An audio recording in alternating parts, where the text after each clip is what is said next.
Unataka kufunzwa mziki, tupigie simu, tupigie simu.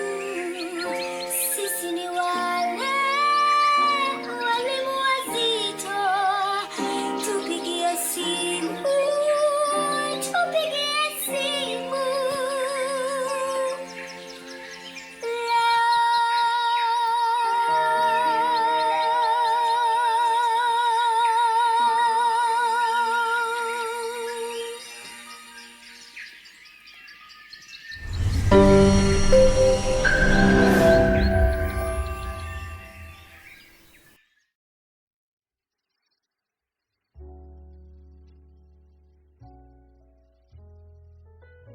That brought us to this statement that we mentioned last time, and we said we're going to delve deeper in this.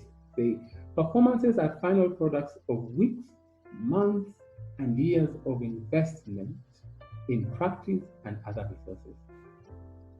Yeah, and that's really, really important for all of us to remember that when we see people perform and we admire their performances and we like their performances and they are amazing and we are wowed and we are inspired, we need to remember that there's a lot of work that has happened behind the scenes for you to for them to be able to pull together that production or sing as well as they do, right? Play as well as they do. It's very, very important. And we say it now, we need to emulate practice and not performance. Emulate practice and not performance. Very important. Yeah. If you are in charge, ningekuambia, turn to your neighbor. Well, there's some of you who have neighbors. Turn to your neighbor and tell them, emulate practice and not performance. Hey! Hallelujah. Slap your neighbor. Anyway, we are social distancing, so this is fine. So emulate practice and not performance. And it's fantastic. So we said,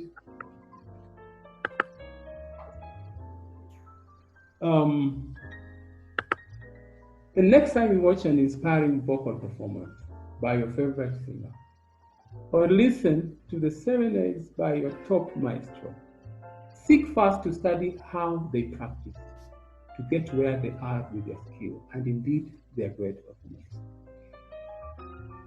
That it is important to find out what they do to get to where, or what they've done to get to where they are. And that should inspire you the more, so that you put in the work, you put in the time that is needed for you to be able to achieve what needs to be achieved, right? And that's why I thought today I'd invite one of the best vocalists I've ever met.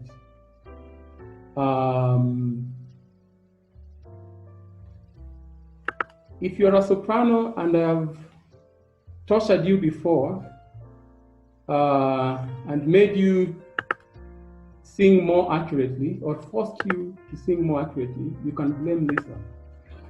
Lisa is the most accurate singer I've ever met. And she's really, really, really good. And thought she would be perfect to join us and share how she practices, what she does, what she's been doing to get her to where she is right now. And I believe it's going to be fantastic. We're going to learn a lot. We're going to learn a lot from her. And I'm going to share a little bit of her bio. That Lisa, by the way, just before I read this, I met Lisa through Pastor Jack. And I got the opportunity to perform along with her, and it has always been exciting, always been inspiring. Kenyan vocalists and Berklee College of Music graduate Lisa Oduor Noah's sultry vocals have woven telling stories of the human condition. After having been involved with projects such as the 2015 Global Goals campaign that saw her collaborate with artists from Benin, Nigeria, and South Africa, to being the other voice behind the Emirates anthem produced by Winky Bill, and performing at the 2019 annual Shanghai Jazz Festival, Noah believes that collaboration is the key to advancing any career and hopes that through her life she can inspire others to keep raising the standard of excellence and quality in Kenyan music, with specific interest in providing the state of the industry with specific focus on the youth and marginalized groups.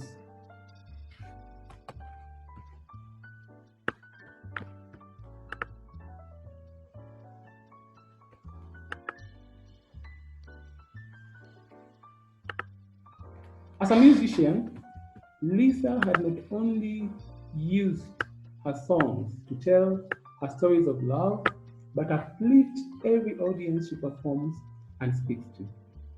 Having recently spoken to students from Rusinga High School and Brookhouse School's B.T.H program. In addition to this, she wants to bring higher quality music education to Africa and be an advocate for better emotional and mental health within the creative industry through forums like the Engage Talks. So it brings me great joy to bring to you Lisa Oduor Noah. So grab your notebooks, and I believe we shall learn a lot. So from wherever you are, put your hands together for Lisa Oduor Noah.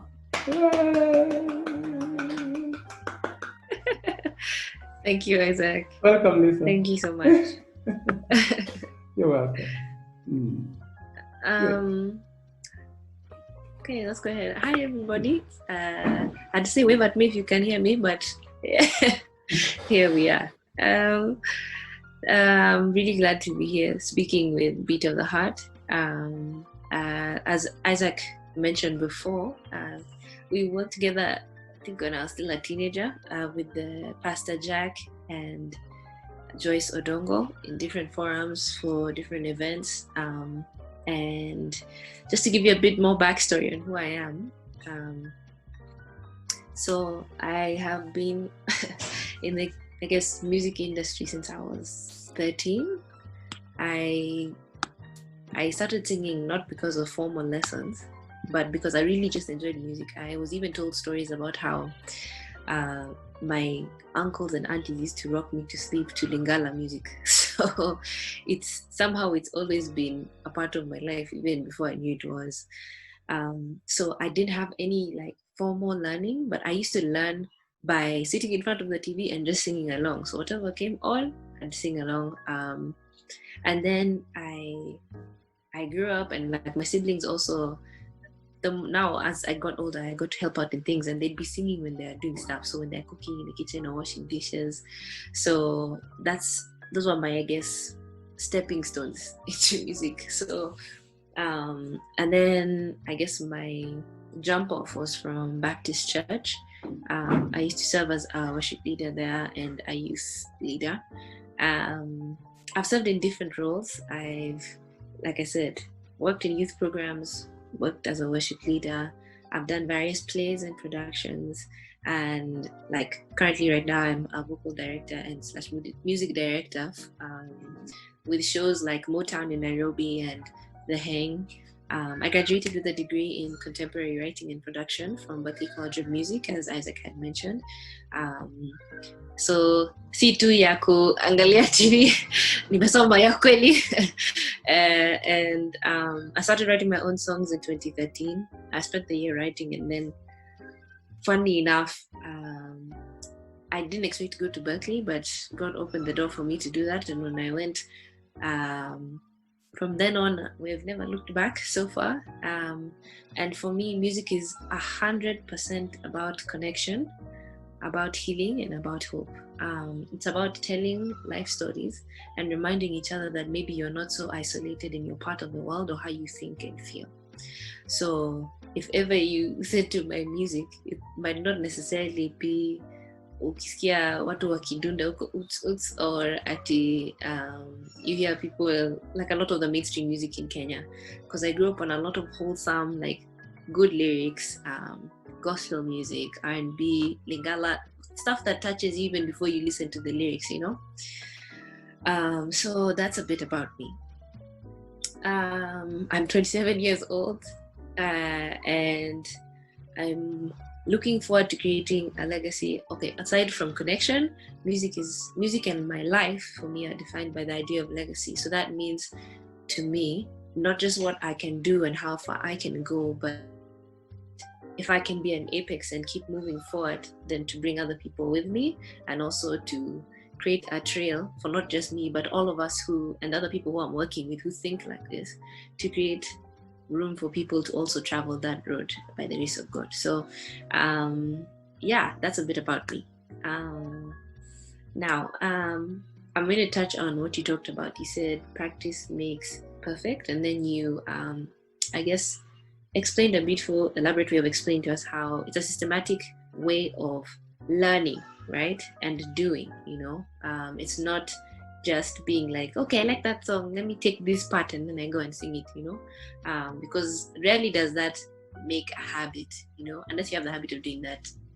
But I don't know if you learn so much from it unless you actually study. So it's like, let's use the word study. Like when you study your favorite musician, singer, do you just say, wow, they're singing so nicely, or you're like, wow, that person has a high voice or a low voice, you know? What is it about their performance that is actually catching you? What is it about not just the person who's singing, but about what's going on behind them, you know? It's like in music, there's something called articulation, right? I could sing a song straight the whole time, and for some genres that works, but what is that person doing, or how are they doing what they're doing that's making it touch me, aside from the lyrics and the music that's going on? How are they doing it? So Isaac had asked me to describe how I usually practice, or how much time I spend in practice, and my practice regimen. So a lot of the time, because I perform, you find that it's easy to develop the habit to practice when you're about to perform, right? So let's say, like you had said, Isaac, you have, let's say, you know, Saturday is the day the worship is going to practice. You have a whole week between the last Sunday and this next Sunday. So you'll be like, Thursday, I'm there with the music. And then you're more frantic because you know you have 2 days instead of a whole week to touch on the music. So in those 2 days, you have to go through 6 songs. You have to know all the lyrics. Even though you have a confidence monitor, you need to be able to deliver the music and also worship God in that moment. But you know, you become slightly ineffective when your delivery is ineffective, right? Very true. So for me, depending on what the production or the length of the production is, because that's so important. If I'm going to be part of a play, or I'm going to be part of something that lasts months, or a tour or something, I can't just practice when I go for rehearsal with the people, because just speaking from experience, like in school, we used to have this class called an ensemble, and the ensemble would perform at the end of the semester. Now with ensembles, you'll be practicing every week for 14 weeks, and the performance is in the 13th or 14th week, right? Now, it's not that we're practicing different songs and arranging the music. So the music is being arranged, but the vocalists are practicing the songs. We are thinking up vocal arrangements, but we also have to go home and study the music, right? So what I aim for, even whether it's outside of the production, what I aim for is try and have at least 1 to 2 days a week where you do your own personal practice for a certain amount of time, also depending on the person. Some people you do 30 minutes a day for the whole week, which is good. I think it's important to at least talk or sing at least once a day, even if you're just singing your favorite song. Keep yourself in because we don't realize that your speaking and your singing voice are actually very similar. I'm sure with Isaac saying that I'm a soprano, you don't think that because of how I sound, right?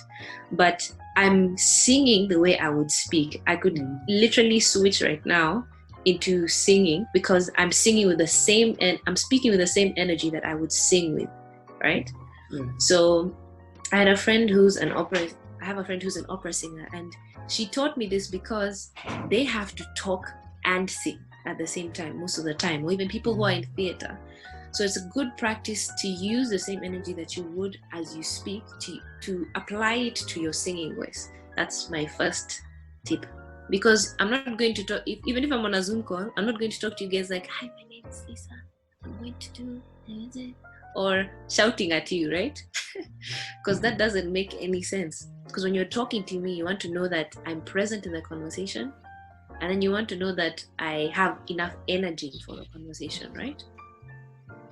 So for me, I usually start warming up in the shower. Why is this very good? Because most people think if you drink hot water, or if you like, I don't know what it is, or it's just the hot lemon, honey, and ginger that does the work to warm you up. No, it's not. Like, throw it out the window. Hot lemon, honey, and ginger is good for creating resistance. Like, it's good for making sure that you remove the gunk. It's like antibacterial, because ginger is antibacterial, and the citrus is good for boosting your immune system, right? But they don't do the warm-up. What happens is, because of the way your vocal cords and your larynx are set up, hot liquids just pass over. They don't go in between your vocal folds, right? So when you're in the shower, the steam that you inhale passes through your nasal cavity and passes through your vocal folds. So it actually warms them up. So that's why when you're singing in the shower, someone can be like, hey, kumbe unambanga hivi, man? I didn't know, you know? And then you come out and you're like, hey! we should probably install showers on stages, you know? Yeah, but probably that would not end well. I know. Oh my God. I take that back. Exactly.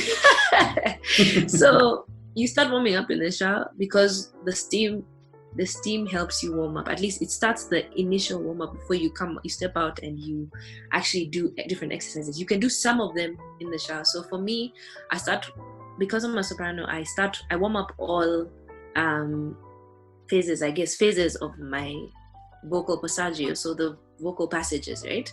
And you know, those are, there's chest, there's falsetto, there's singing with your throat, there's, like, I'll give you the names, I'll send them to Isaac.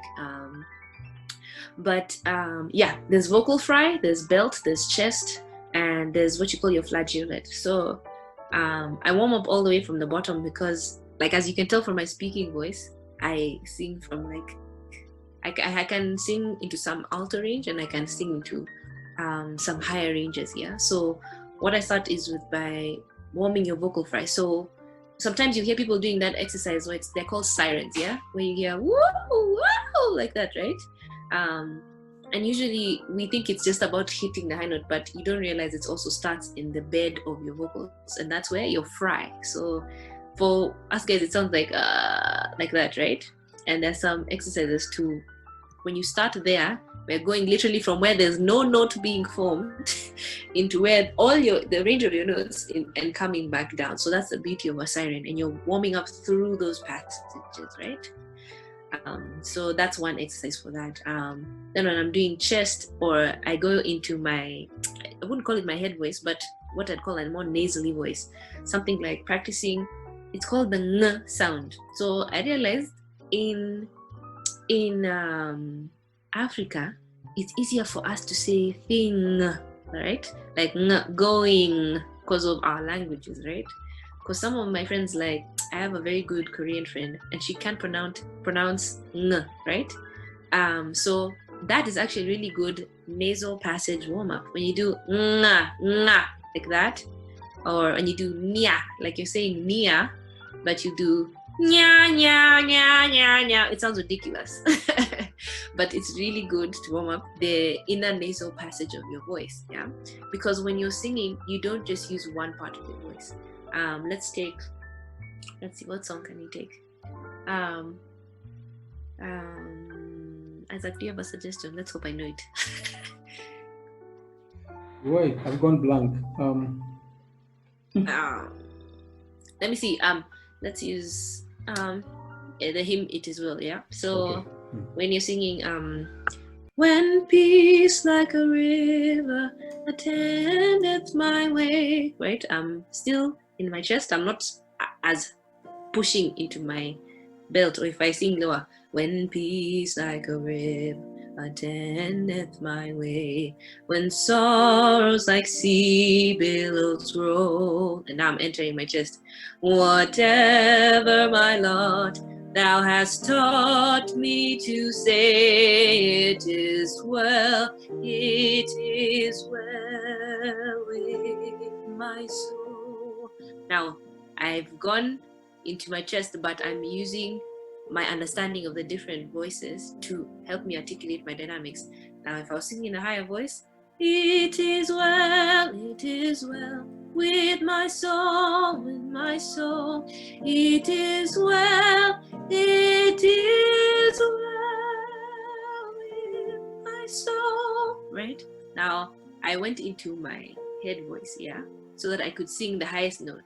But what the practice is supposed to do is to help you think about your transition from one voice to another, Take Whitney Houston, yeah?